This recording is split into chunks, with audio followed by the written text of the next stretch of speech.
Okey. Assalamualaikum, bertemu lagi kita di Kolam Pasir Pitajaya Nasi Dingin Hulu Terengganu. Tujuan saya mari ni bang untuk mengesoh ikan tepak yang keempat di kolam 1. Nombor joran yang saya terima ni bang 8797, masa 11.49, berat ikan tepak 2405. Mana apa Ini dia? pejabatnya. Ranking yang ke-300 2100. Batal joran sekali. 8797. Resit 5 ikan. Okey, resit 5 ikan dia. Nombor joran 8797, berat ikan tepak 2405. masa 11.49. Okey, tanya orang kiri kanan sekali bang. Bang, abang ni betul? Ada ni? Betul. Betul ya? Okey. Paling sikit bang. Paling kita megang. Nama apa duduk mana?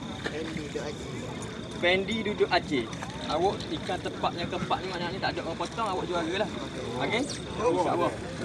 Okey, terima kasih. Assalamualaikum.